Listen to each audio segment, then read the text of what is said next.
दुनिया दुनिया बहुत रंगीन है। दुनिया को पहचानना वैसे तो बहुत मुश्किल है, क्योंकि आजकल तो हर चेहरे पे पहरा दिखता है। कभी कभी आज की दुनिया की तरफ देखकर भी 1957 की एक फिल्म है। फिल्म का नाम है प्यासा। एस डी बर्मन साहब का म्यूज़िक है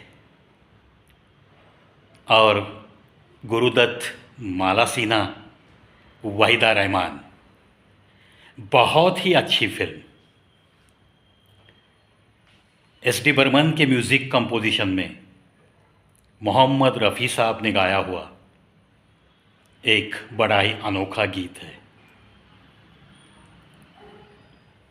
उस गीत में जो भाव भावनाएं हैं, उन्हें व्यक्त करने का ये रफ़ी साहब का एक बड़ा ही सुहाना अंदाज देखने मिलता है। आज के एपिसोड की शुरुआत मैंने दुनिया इस लफ्ज़ से की है, इसीलिए उस गीत की पंक्तियां याद आई है। ये महलों, ये तख्तों, ये ताजों की दुनिया,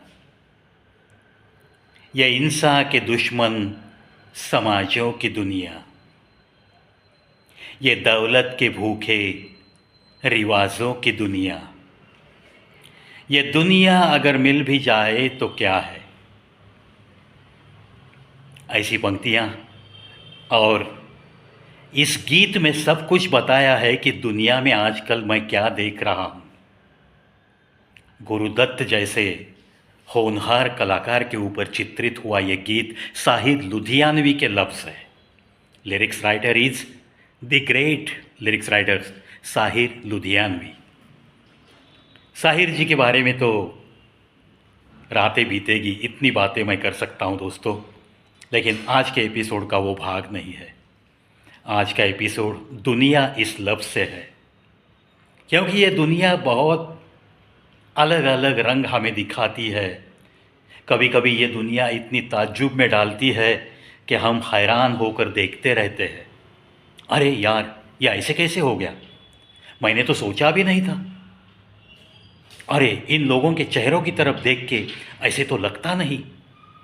ऐसी ताज्जुब वाली बातें हर किसी की ज़िंदगी में घटते रहती है, और तब जाके यही पंक्तियाँ होठों पे आनी चाहिए। ये महलों, ये तख्तों, ये ताजों की दुनिया, हर किसी की दौड़ शुरू है। कुछ महलों के लिए दौड़ रहे हैं, कुछ तख्त पाने के लिए दौड़ रहे हैं। सियासत वालों की ये दौड़ आपको तो पता है ना, आज इधर तो कल किधर पता नहीं। और ये ताजों की दुनिया, ताज पहनने के लिए बेताब ऐसे भी चेहरे आपको भीड़ में बहुत सारे दिखते हैं। इसीलिए ये लिरिक्स राइटर साहिर जी आगे जाके ऐसे कहते हैं, ये इंसान के दुश्मन समाजों की दुनिया। देखते हैं ना, आज यही चित्र है। गीत भले ही 1957 की फिल्म का है, प्यासा फिल्म, लेकिन आज भी वो पंक्तियाँ बिल्कुल फिट बैठती है जब भी हम दुनिया की तरफ नज़र उठाकर देखते हैं तो। इसीलिए अगर एक चौखट में अपनी ज़िंदगी बिता रहा है, मैं भला, मेरा काम भला और मेरा घर भला, तब जाके उसे मैं ये सलाह दूंगा, जब तक आप घर से बाहर नहीं निकलोगे तब तक आपको ये दुनिया कितने रंगों से भरी है, इस दुनिया में आपको कहाँ कहाँ धोखा मिल सकता है, इस दुनिया में चेहरे कितने मिलते हैं और चेहरों पे पहरे लेकर घूमने वाले लोग कितने मिलते हैं। ये कब समझ में आएगा, जब तक आप उस चौखट के बाहर जाके, घर से बाहर जाके इस दुनिया की तरफ देखना ना सीखोगे, तब तक आपको पता नहीं चलेगा कि ये महलों, ताजों और तख्तों की दुनिया असल में कितने सारे चेहरे दिखाती रहती है। चेहरा चेहरे के सामने तो आजकल प्रश्न चिन्ह है, क्वेश्चन मार्क इज देयर, क्योंकि आजकल चेहरा दिखता ही नहीं, ऐसा भी तो कुछ लोग कहते हैं। हर कोई एक मुखौटे के नीचे अपनी सूरत छिपाए हुए घूम रहा है। इसीलिए न जाने कब कौन से मोड़ पे किससे क्या धोखा हो जाएगा, किसी को कुछ भी नहीं पता, कुछ भी नहीं पता। कितने सारे लोग तो अहम में जीते हैं, न जाने ये अहम क्यों उन्हें अच्छा लगता है, पता नहीं, उन्हें ही पूछना पड़ेगा। कुछ लोग तो बस मेरे जैसे दोस्त किसी और ने कमाए नहीं, ऐसी घमंड में घूमते रहते हैं। दोस्तों के ऊपर बहुत सारा भरोसा रखते हुए चलने वाले लोग हैं, लेकिन वो ऐसी दुनिया से, ये दौलत के भूखे रिवाजों की दुनिया, ये हिंसा के दुश्मन समाजों की दुनिया, मैं इस जाति का, वो उस जाति का, मैं उच्च वर्णीय, वो नीच है, बस इसी में जिंदगी बिताने वाले भी बहुत सारे दिखते हैं।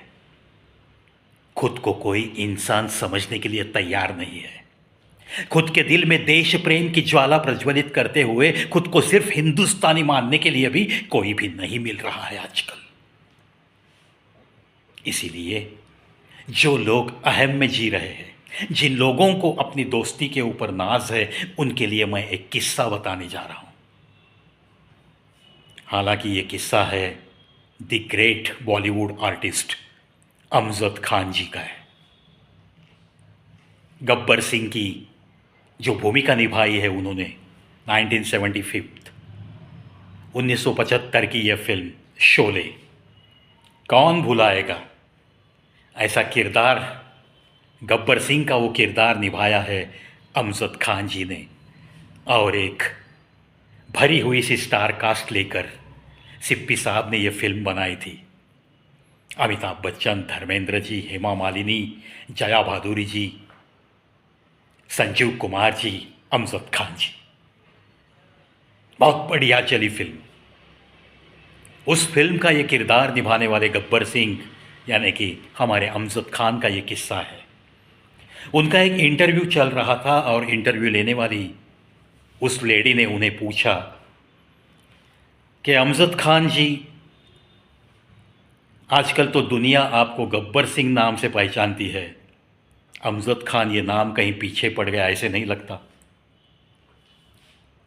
तो अमजद खान बोले, वो तो एक कॉम्प्लीमेंट है, वो तो एक पावती है मेरे किरदार की।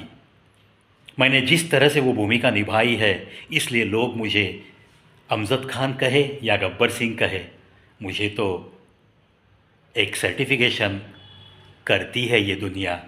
इसलिए ऐसी दुनिया को, ऐसी जनता को जिस पे मुझे बहुत प्यार है, उन्हें तो मैं बस सलाम करता रहूँगा, प्रणाम करता रहूँगा और उनकी दुआओं के बलबूते पे बस चलता रहूँगा। ये है एक विनयशीलता का रूप।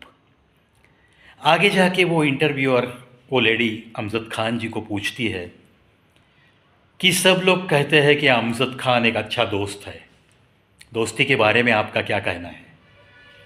हाँ, लोग तो कहते हैं, बहुत सारे लोग कहते हैं कि मैं एक अच्छा दोस्त हूँ, और हर किसी का अच्छा दोस्त बनने की मैंने दिलो जान से हर सांस पे कोशिश की है। दोस्त को मैं कि कोई अलग नहीं मानता हूँ, दोस्त को मैं मेरा रिश्तेदार मानता हूँ, मेरी परिवार का सदस्य मानता हूँ।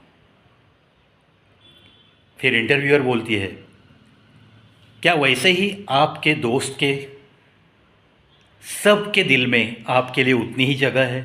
क्या वो भी ऐसा ही मानते हैं, या कभी कोई किसी दोस्त ने आपको धोखा दिया है? तो अमजद खान हंस पड़ते हैं, हंसते हैं और मुस्कुराते हुए बोल देते हैं, सवाल थोड़ा सा अलग तरह से पूछा तो अच्छा होगा। ऐसा पूछिए ना कि किसी दोस्त ने कभी आपको धोखा नहीं दिया, ऐसा कुछ हुआ? तो इसका जवाब मैं दूंगा।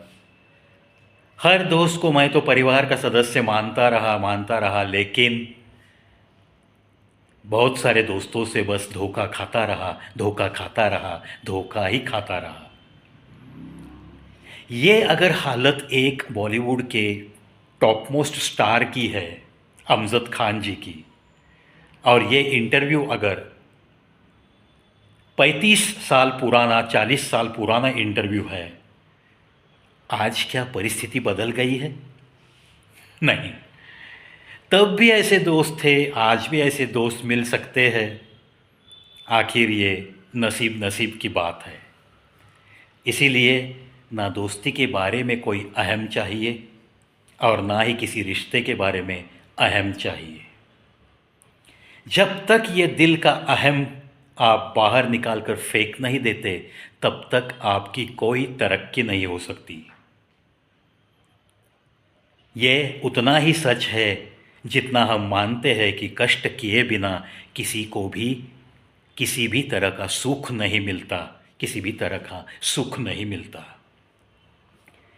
क्योंकि इस दुनिया में अगर आप मेहनत करोगे तब जाके ही आपको फल मिलेगा। ये एक गहरी सच्चाई है। इसीलिए दोस्तों, चाहे दुनिया किसी भी सूरत में आपको मिलने क्यों ना आए, आपका एक फ़र्ज़ बनता है। मदद करने का एक स्वभाव आपके दिल में होना ही चाहिए। चाहे लाख ये दुनिया धोखा देती रहे, लेकिन कोई अगर किसी तकलीफ़ से जूझ रहा है, किसी उलझन में फंसा है और उसे अगर किसी मदद की ज़रूरत है, और उसके रिश्ते में, उसके नाते में, चाहे किसी भी तरह का रिश्ता नाता क्यों न हो आपका, चाहे खून का रिश्तेदार हो, चाहे बना बनाया कोई रिश्ता हो, चाहे दोस्ती का रिश्ता हो, चाहे पहचान का कोई रिश्ता हो, लेकिन अगर उस इंसान को आपके ऊपर विश्वास है कि आपसे उसे मदद मिल सकती है, तब जाके आपका फ़र्ज़ बनता है कि उसके मददगार आप साबित हो। आपको उसकी मदद करनी ही चाहिए। उसी जज्बे के साथ आपको एक इंसानी ज़िंदगी की रौनक बढ़ाते हुए जीने का जज्बा सीखना ही पड़ता है। ये महलों, ये तख्तों, ये ताजों की दुनिया चाहे आपके साथ कैसा भी क्यों न बर्ताव करे, थोड़ा सा आप सावध ज़रूर रहिए। किसी भी अहम के नीचे, किसी भी घमंड के साथ जीना छोड़ दो, लेकिन किसी भी रिश्ते के बारे में और किसी भी दोस्ती या यारी के रिश्ते के बारे में भी फिजूल का अहम दिल में रखकर ना चलो, क्योंकि धोखा हो सकता है। आजकल तो ऐसा धोखा देने वालों की भीड़ बढ़ रही है।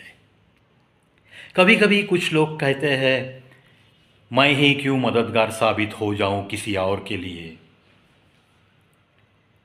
कुछ लोग ऐसे भी मुझे मिलते हैं जो कि जब ज़रूरत है तब ही मुझे याद करते हैं। तो ऐसे लोगों से मुझे आजकल तो नफ़रत सी होने लगी है। मैं अब मेरा स्वभाव बदलने वाला हूँ। मैं किसी को भी मदद नहीं करूँगा। वो लोग कभी मेरी तरफ देखते तक नहीं, लेकिन जब ज़रूरत हो तब मुझे ही पुकारते हैं, औरों को नहीं पुकारते। इस बात का मुझे तो बस बहुत बहुत मैं तंग आ चुका हूँ ऐसी बातों से। इसलिए मैं किसी को भी मदद नहीं करूँगा। ऐसे नतीजे पे पहुँचने वाले भी जब मैं लोग देखता हूँ, तब जाके उन्हें समझाना चाहूँगा, अरे भाई, जो ज़रूरतमंद होता है ना, उसके दिमाग में सिर्फ एक ही बात रहती है कि आज मुझे जो ज़रूरत है, आज मुझे जिस मदद की आवश्यकता है, बस वो मदद मिलनी चाहिए। वो बड़ा ही परेशान सा घूमता फिरता रहता है, और वो अगर आपको चुनता है तो आप उसे गलत ना समझना। वो अगर सिर्फ ज़रूरत के वक्त पे आपको अगर पुकारता है तो उसे गलत समझने की गलती करता है। अगर आप ये गलती कर रहे हो तो ये बहुत बड़ी गलती कर रहे हो, क्योंकि ये तो एक भगवान ने दिया हुआ मौका है आपके लिए कि किसी के लिए मदद के लिए दौड़ने का मौका आपको मिल रहा है। किसी को मददगार साबित होना, ये तो एक बहुत अच्छी बात है। हर किसी के नसीब में ऐसी बातें तो लिखी नहीं होती। और जो इंसान आपको ज़रूरत के वक्त पे पुकारता है और सिर्फ ज़रूरत जब पड़ने पर आपको याद करता है, तो उसे गलत समझने की ज़रूरत नहीं है। ऑन द कॉन्ट्ररी, आपको ये समझना चाहिए कि जब जीवन में किसी के अंधेरा सा छा जाता है, तब जाके वो जब एक प्रकाश की किरण ढूंढने लगता है, तब उसको आप याद आते हो। यानी कि उसके अंधेरों की एक प्रकाश की किरण वो आप है। और इतनी महानता अगर वो आप में देखता है, आपको इतना महान समझता है, तो उसका तो आपको शुक्रिया अदा करना चाहिए और उसकी मदद सत्वर करनी चाहिए, चाहे कुछ भी हो।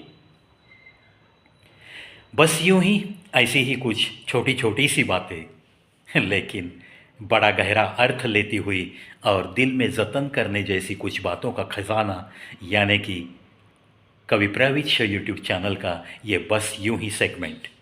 This is 42nd episode as far as बस यूं ही segment is concerned. The only channel on YouTube with full of variety and a lot of knowledge and entertainment. देखते रहिए, सुनते रहिए कवि प्रवीत शो। प्रवीत यानी कि Prashant Vijay Raje, world record holders, the only unique channel as far as YouTube platform is concern. आशा करता हूँ दोस्तों आप बस ऐसे ही साथ रहोगे, क्योंकि 9000 तक का ये सफ़र आपको मेरे साथ पूरा करना है। और बस हम तो चलते ही रहेंगे। बाकी ये नंबर है 8505 आज, ये तो नंबर बदलते रहेगा, लेकिन आपको मेरे दिल में जो प्यार है आपके लिए, उस प्यार के बारे में मैं तो कभी नहीं बदलूँगा, और आप मुझे जो प्यार दे रहे हैं वो प्यार भी कभी बदलेगा नहीं। इसी आशा के साथ इस एपिसोड से चलता हूँ। फिर मिलेंगे और एक एपिसोड लेकर या और कुछ दूसरा विषय लेकर, लेकिन मिलते ही रहेंगे।